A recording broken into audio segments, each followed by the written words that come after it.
انہوں نہیں پتا لگ گیا تھا انہوں.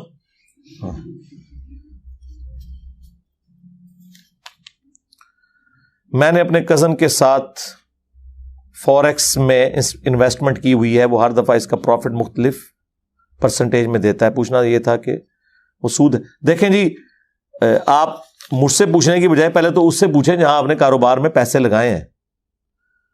لوگ بعض اوقات کسی کاروبار میں سلیپنگ پارٹنر بن جاتے ہیں اور سمجھتے ہیں کہ جی ہم نے اسے پیسہ دے دیا وہ ہمیں پروفٹ دے گا, اور کئی بار وہ ڈبل شاہ بھی نکل آتا ہے.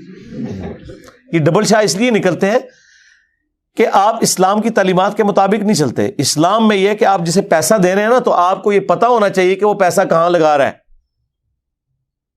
یہ لوگ کہتے ہیں جی ہمیں کوئی ضرورت ہی نہیں پتہ لگانے کی, بس ہمیں پروفٹ ملے گا, چاہے وہ اسمگلنگ کر رہا ہو, چاہے وہ سود پہ قرضے دے رہا ہو. تو سرکار آپ کی کمائی حرام ہوگی.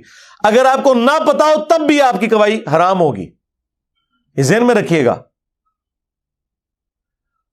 جو اسلامک بینک ہے نا, وہ باقاعدہ اینول رپورٹ نکالتے ہیں ہر 4 مہینے کے بعد.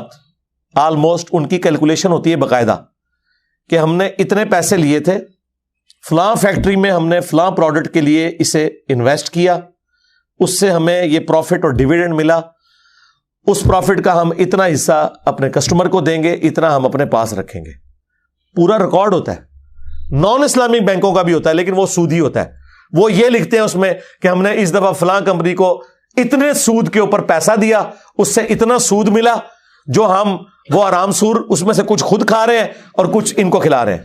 ہاں, لوگ کہتے ہیں جی دونوں تو بینک ہی ہیں نا, ایک جیسے ہی ہیں. سرکار جتنا زنا میں اور نکاح میں فرق ہے نا, اتنا ہی فرق ہے ان دونوں میں. ایک کاروبار کر رہا ہے, ایک کاروبار کرنے والی کمپنی کو سود پہ قرضہ دے رہا ہے اور سود کھا رہا ہے. دوسرا اس کے کاروبار میں انویسٹمنٹ کر رہا ہے, اسے کپڑے بنانے کے پلانٹ لگا کے دے رہا ہے اور وہ اس حصے کی کمائی لیتا ہے. کتنا بڑا فرق ہے. اسلامک بینکنگ کے اوپر آپ میری ویڈیو دیکھ لیں. فارکس ٹریڈنگ میں بھی آپ کو یہ پتا ہونا چاہیے پیسہ لگایا کہاں ہے. جس کمپنی میں وہ لگا رہے ہیں وہ کمپنی حلال کام کر رہی ہے نہیں کر رہی, سود تو نہیں, جوا تو نہیں, غرر یعنی دھوکہ تو نہیں. فارکس ٹریڈنگ اور انجینئر محمد علی مرزا, آپ لکھیں حلال کاروبار کے 4 اصول. 35-40 منٹ میں نے پورا اس اعتبار سے سب کچھ ڈسکس کیا ہے. 1 لاکھ کاروبار کی لسٹ بھی آپ مجھے بھیجیں نا, تو آپ اگر وہ لیکچر دیکھ لیں تو آپ خود ڈیسائیڈ کر لیں گے کہ یہ حلال ہے یا حرام. ہم نے تو رولز بتانے ہیں, ورنہ تو آپ مجھے ادھر 50 صفحے لکھ کے بھیجیں گے, اے کاروبار دسو, اے میں کدھر دستا بھی نا, آپ دیکھو. یہ آپ نے خود دیکھنا ہے کہ آپ کیا کر رہے ہیں. مجھے اس لیے پوچھ رہے ہیں کہ میں اپنے گاٹے فٹ کر لوں نہ, میں کو فٹ کروں, میں تو آپ کو صرف بتاؤں گا, آپ نے فیصلہ خود کرنا ہے. نظام خلافت کے لیے